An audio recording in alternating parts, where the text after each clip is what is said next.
Assalamualaikum warahmatullahi wabarakatuh. Tabi pun terima kasih.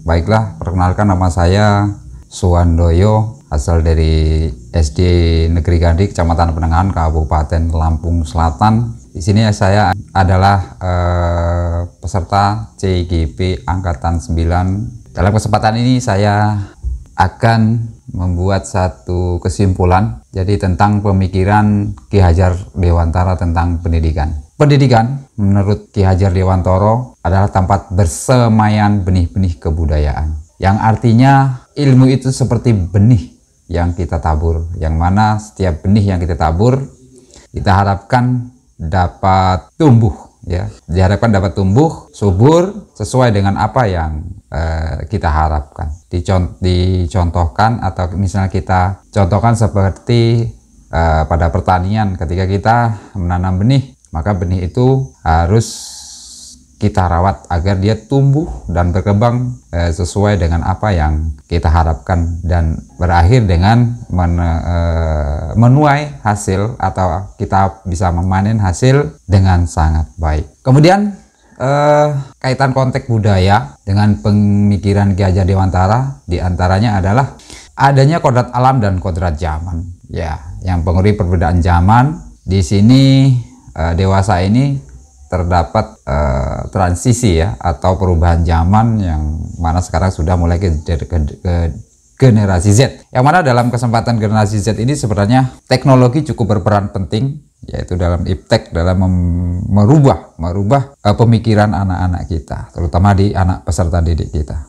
Untuk itu perlu adanya diterapkan dalam zaman yang modern ini, kita selipkan diantaranya dengan budaya-budaya lokal yang sesuai dengan kebudayaan yang ada di Indonesia, terutama di lingkungan kita, yaitu kalau di lingkungan saya Lampung Selatan, ya. Jadi banyak kebudayaan yang bisa kita terapkan, banyak kebudayaan yang bisa kita terapkan, kita kenalkan dengan murid-murid kita. Kemudian Ki Hajar Dewantara juga membuat rumusan pendidikan dan pengajaran sesuai dengan arti tujuan pendidikan. Menurut beliau, pengajaran underwis adalah bagian dari pendidikan, yaitu pengajaran merupakan proses pendidikan dalam memberi ilmu atau berfaedah untuk kecakapan hidup anak secara lahir dan batin. Sedangkan pendidikan upfolding memberi tuntunan terhadap segala macam kekuatan kodrat yang dimiliki anak agar ia mampu mencapai keselamatan dan kebahagiaan yang setinggi-tingginya, baik sebagai manusia maupun sebagai anggota masyarakat, sebagai warga negara Indonesia yang nantinya menjadi penerus bangsa, yang nantinya bisa membawa bangsa Indonesia menuju ke Indonesia emas. Jadi menurut Ki Hajar Dewantara dalam bukunya yang terbitkan tahun 2009, pendidikan dan pengajaran merupakan usaha persiapan dan persediaan untuk segala kepentingan, ya. Pendidikan merupakan persiapan dan persediaan untuk segala kepentingan hidup manusia, baik dalam hidup masyarakat maupun hidup berbudaya dalam arti yang seluas-luasnya. Ya, banyak yang mana pendidikan adalah tempat bersamaian benih-benih kebudayaan dalam masyarakat. Ini beliau Ki Hajar Dewantara ini meyakini bahwa untuk menciptakan manusia Indonesia yang beradab, maka pendidikan menjadi salah satu kunci untuk mencapainya.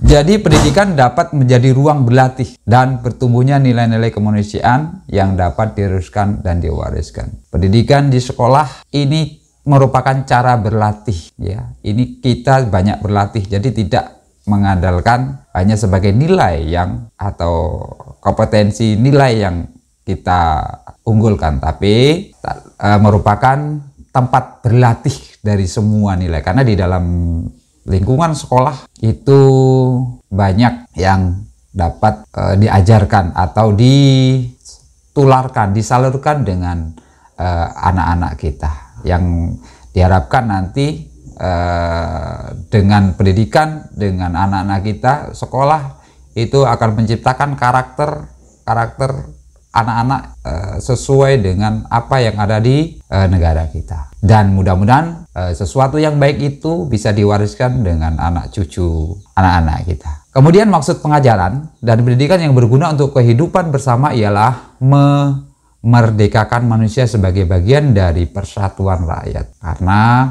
manusia yang merdeka adalah manusia yang bisa hidup berdiri sendiri dan tidak tergantung dengan orang lain. Jadi maksudnya merdeka itu hidup yang berdiri sendiri, tidak tergantung dengan orang lain. Dalam artian merdeka mandiri. Jadi merdeka sebagai anak ini diterapkan misalnya dalam sekolahan kita, di lingkungan sekolah kita. Jadi anak bisa memilih permainan atau model seperti apa yang dia kehendaki. Jadi guru tidak boleh intervensi. Dalam artian semua mendapatkan hak yang sama. Dia tanpa membedakan antara gender laki-laki maupun perempuan, kemudian suku, bangsa, dan agama. Tetapi tetap bersandar pada kekuatan sendiri. Pendidikan menciptakan ruang bagi murid untuk tumbuh secara utuh agar mampu memuliakan dirinya, memuliakan orang lain, jadi mandiri secara pribadi. Kemudian inilah yang dalam artian kita jelaskan di depan tadi sebagai jiwa yang merdeka. Kemudian kekuatan kodrat atau kekuatan diri yang dimiliki menuntun murid menjadi berkompeten cakap, mampu mengatur hidupnya dengan ataupun tanpa perintah orang lain. Artinya siswa ini sudah mampu menjelaskan sesuatu, memilih mana yang baik, mana yang kurang baik. Kemudian dalam kehidupan juga nanti siswa diharapkan mampu mencapai apa yang dia cita-citakan, baik itu melalui mencontoh sesuatu yang baik ataupun melalui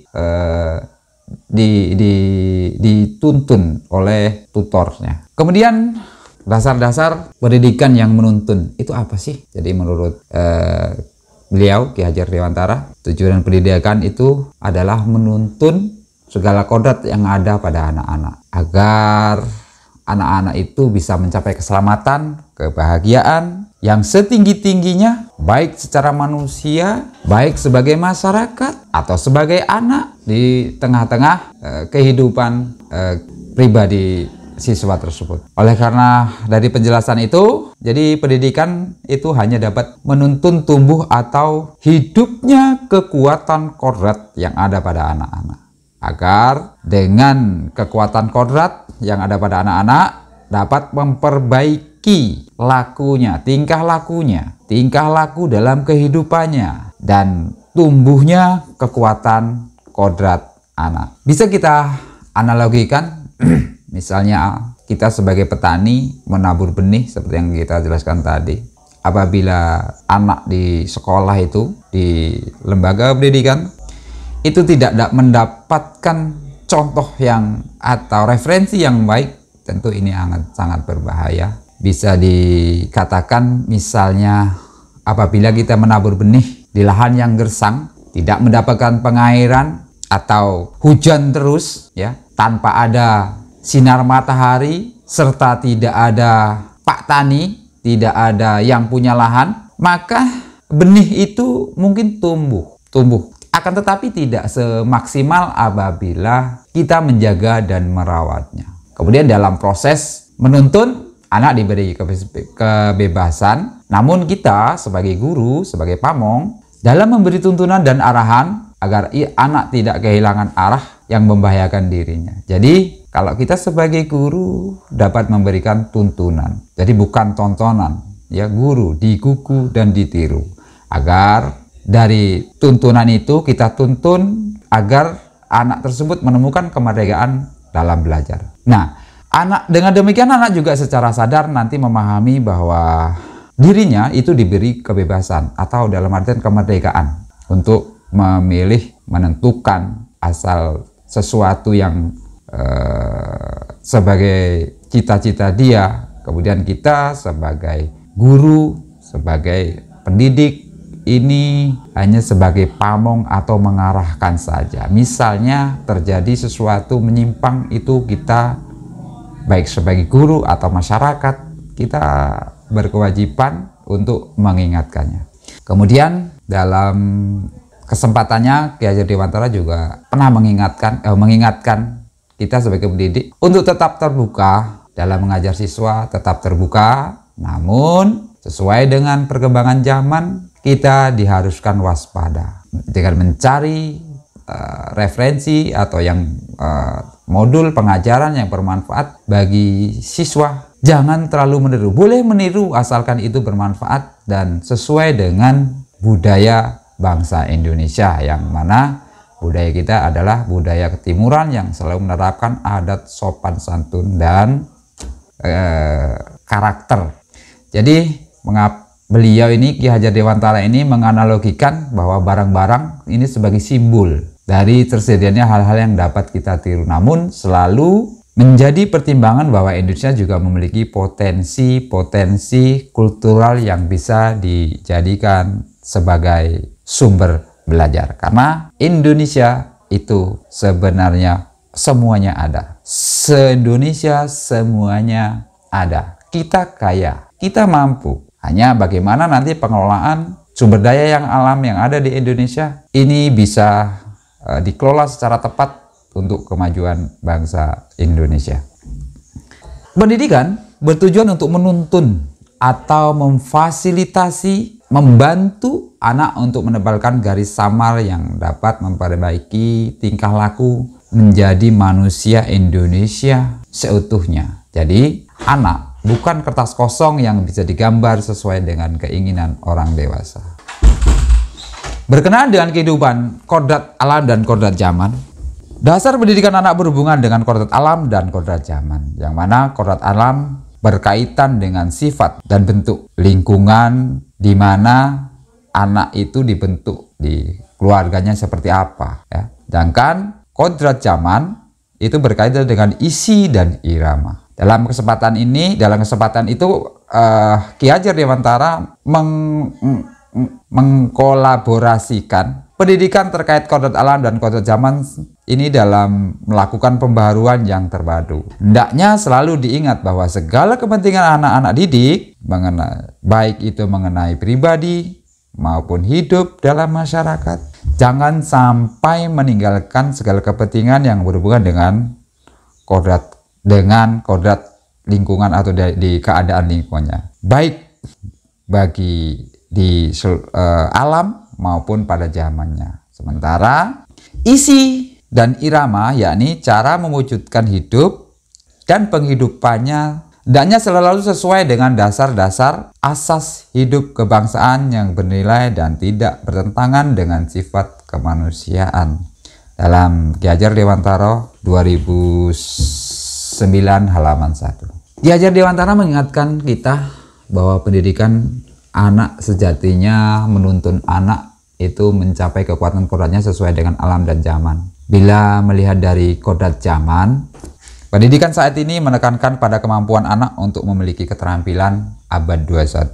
Sedangkan dalam mengenai kodrat alam, maka konteks lokal sosial budaya murid di Indonesia tentu memiliki karakter yang berbeda dengan murid di Indonesia Tengah. Misalnya Indonesia yang ada di Indonesia Barat, Indonesia Timur dengan Indonesia Tengah. Nah, mengenai perspektif global, Ki Hajar Dewantara mengatakan bahwa pengaruh dari luar itu harus kita saring. Jangan semua kita ambil. Jadi harus maksudnya kita saring ini, kita pilah mana yang sesuai dengan kearifan lokal budaya kita, itu kita sisihkan. Yang sesuai, kemudian yang tidak sesuai, maka itu kita buang. Artinya dalam menyaring ini, hendaknya kita memang harus selalu selektif. Kalau sekiranya yang itu bermanfaat, maka kita adopsi. Misalnya budaya itu sesuai dengan nilai-nilai Indonesia, sesuai dengan nilai kemanusiaan. Nah, ini akan menjadi kekuatan kodrat yang bisa menjadi banyak referensi bagi kita, terutama sebagai pendidik.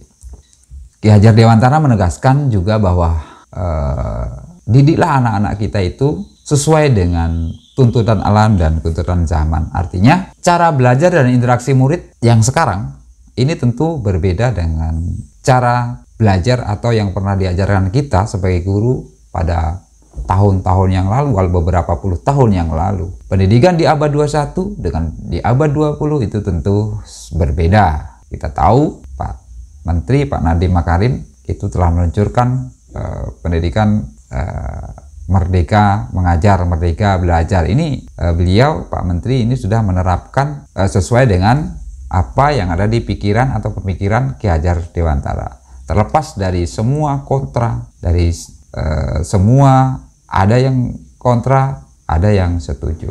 Namun di sini sebagai pengajar kita ambil sisi baiknya. Kemudian menurut Ki Hajar Dewantara budi pekerti atau watak merupakan paduan antara gerak pikiran, perasaan, dan kehendak atau kemauan sehingga menimbulkan tenaga. Budi pekerti juga dapat diartikan sebagai paduan antara cipta, karsa, dan rasa atau kognitif, efektif, dan psikomotorik.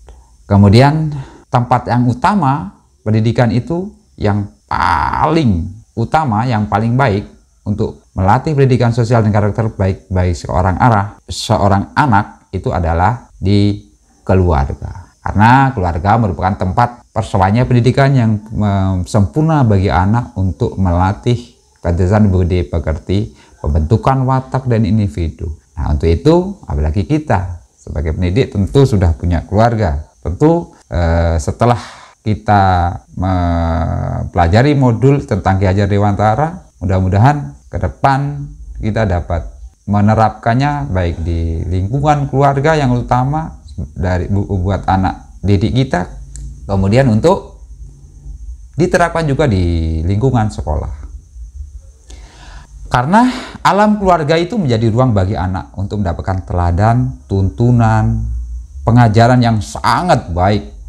Ini tentunya sebagai contoh atau gurunya kalau di dalam keluarga, di tengah keluarga adalah kedua orang tua. Jadi ketika kedua orang tua atau ketika di tengah keluarga, ketika kedua orang tuanya itu disiplin, maka ada kemungkinan anak pun akan disiplin.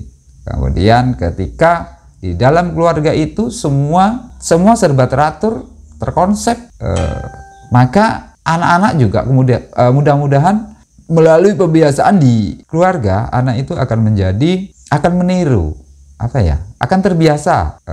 Kemudian di lingkungan luar, kemudian di sekolahan juga, dalam bersosialisasi juga, kemungkinan itu akan terbawa. Itulah pentingnya keluarga di dalam pendidikan anak di rumah. Karena keluarga juga dapat menjadi tempat untuk berinteraksi sosial antara kakak, adik, kalau ada, kemudian dengan paman, dengan tetangga. Inilah perlunya orang tua ini sebagai guru, sebagai penuntun, sebagai pemberi tauladan. Karena ini sangat penting bagi pertumbuhan karakter anak didik. Di samping juga guru di lingkungan sekolah itu juga sangat penting. Jadi budi pekerti itu merupakan keseimbangan antara cipta, rasa, dan karsa. Jadi agar anak menjadi atau mempunyai karakter di dalam dirinya itu, mempunyai jiwa karakter yang baik. Kemudian di sekolah juga melalui pelatihan pemahaman kesadaran diri yang baik tentang kekuatan dirinya, dilatih mengelola diri agar mampu memiliki kesadaran sosial bahwa kita manusia itu tidak bisa hidup sendiri. Jadi manusia adalah makhluk sosial, yang mana dalam setiap kehidupan kita itu selalu membutuhkan pertolongan orang lain tentunya. Dengan budi pekerti ini dapat melatih anak untuk memiliki kesadaran diri yang utuh, untuk melatih dirinya, untuk kemerdekaan dirinya, dan tentunya tidak egois, dan akan menjadi, kalau kita sudah biasa dengan kemerdekaan diri, maka kita juga akan berpikir bahwa orang lain juga perlu merdeka. Nah, ini yang sangat penting bagi anak-anak kita ke depannya. Kemudian beralih ke masa penjajahan di zaman Ki Hajar Dewantara. Jadi ternyata ya, saya juga baru tahu setelah ngikut di modul ini, bahwa semakin memperdalam lah wawasan saya tentang pendidikan. Pada masa pemerintah penjajahan di Hindia Belanda, sebenarnya di Indonesia itu sudah ada Meskipun itu hanya untuk kalangan terbatas ya. Jadi di sana hanya untuk mungkin kalau sekelas sekarang duta-duta besar ya, perwakilan, kemudian para saudagar. Nah ini menarik sebenarnya, sudah ada pendidikan sejak zaman dulu, sejak zaman pemerintahan kolonial Belanda. Tapi bedanya apa? Bedanya dengan dulu dengan sekarang. Kalau pendidikan pada masa itu yang ditanamkan adalah pendidikan era seperti pendidikan Barat. Jadi penjajah membuat pendidikan, jadi yang ditanamkan adalah paham-paham Barat, bukan paham-paham Indonesia, bukan yang saat itu budaya-budaya lokal, belum. Jadi yang ditanamkan, diselipkan di pendidikan itu adalah budaya-budaya luar negeri yang tentunya mungkin belum sesuai, ya ada beberapa yang sesuai dan banyak yang tidak tentunya. Karena tujuan pada masa penjajahan itu untuk memberikan kesenjangan masalahnya. Jadi pendidikan pada masa itu antara kepegawaian dengan rakyat jelata itu malah menjadi celah. Jadi untuk membuat celah, membuat jarak bahwa yang dari Belanda, pendidikan Belanda, oh ini orang terpelajar dan kamu sebagai rakyat pribumi, rakyat jelata. Yang mana mungkin belum, untuk bersekolah itu memerlukan biaya yang tidak sedikit tentunya. Jadi itulah tujuan pendidikan pada zaman kolonial Belanda. Jadi tujuannya itu malah memberikan senjangan di antara masyarakat Indonesia. Jadi bukti dari apa yang saya sampaikan adalah tidak semua menguntungkan rakyat Indonesia, atau seringkali mementingkan pendidikan ini malah dijadikan alat untuk mementingkan pada kepentingan kolonial Belanda daripada perkembangan dan kepentingan penduduk Indonesia. Nah, dari pendidikan semacam ini juga menciptakan ketidaksetaraan sosial dan ekonomi di antara kelompok penduduk dan terdidik dengan masyarakat biasa. Itulah yang saya sampaikan tadi, bahwa pendidikan pada masa itu malah membuat satu kejenjangan. Kemudian itulah perbedaannya. Sementara kalau konsep pendidikan yang ada di Indonesia kan sebenarnya untuk menyetarakan. Nah, ini sesuai dengan apa yang dicetuskan oleh Ki Hajar Dewantara. Kalau zaman dulu pendidikan itu masih diatur oleh penguasa. Kurikulum terpusat dari pemerintah. Jadi pendidikan lebih berfokus pada nilai kolonialisme dan bahasa serta budaya penjajah. Kalau sekarang sudah menerapkan Ki Hajar Dewantara, pendidikan sudah membuat pendidikan ini seperti apa yang Ki Hajar Dewantara rumuskan. Jadi semua berfokus pada keterampilan dan ilmu teknologi. Itu penjelasan sekilas tentang pendidikan Ki Hajar Dewantara. Mohon maaf atas segala kesalahan. Terima kasih dan saya akhiri. Assalamualaikum warahmatullahi wabarakatuh. Oke, di gambar kita lihat ini anak-anak sedang mengerjakan proyek pada pembelajaran P5. Ini kewirausahaan, jadi anak-anak dituntut mandiri. Di sana membuat es dung-dung. Proyeknya dari kewirausahaan yang nantinya akan mendidik anak-anak kita menjadi mandiri dalam berwirausaha. Kemudian ini dalam skala kecil saja untuk tingkat kelas. Kita perhatikan anak-anak itu cukup antusias dalam pembelajaran yang model-model seperti ini. Jadi memang di sekolah kami juga tidak melulu mempergunakan kertas, jadi tidak semua berbasis kertas.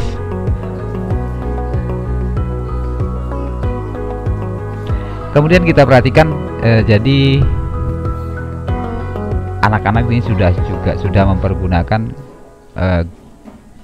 perangkat TIK Chromebook yang semuanya sudah mempergunakan email siswa masing-masing.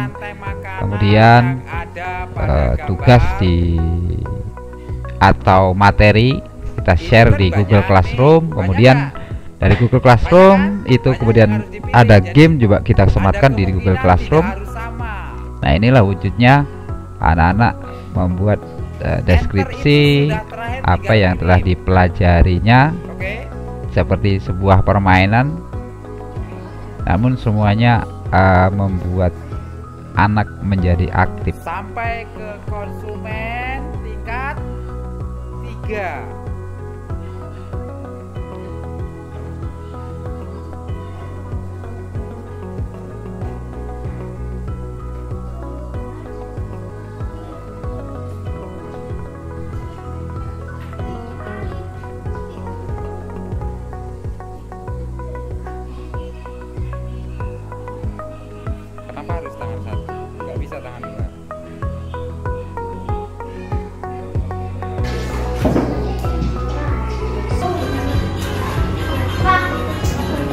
Yang terakhir itu ada berapa tingkat banyak?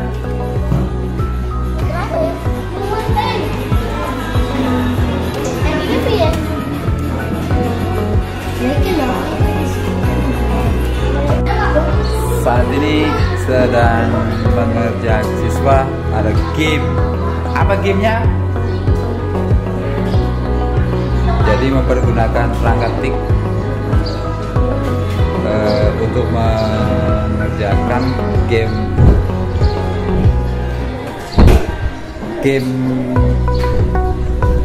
membuat atau menceritakan kembali tentang rantai makanan yang sudah dikirim ke Padlet. Pembelajaran kami juga tidak melulu di dalam kelas, tapi mempergunakan halaman samping rumah, di lingkungan juga kita pergunakan. Ini tujuannya untuk merefresh. Oke, terima kasih. Sampai di sini saja.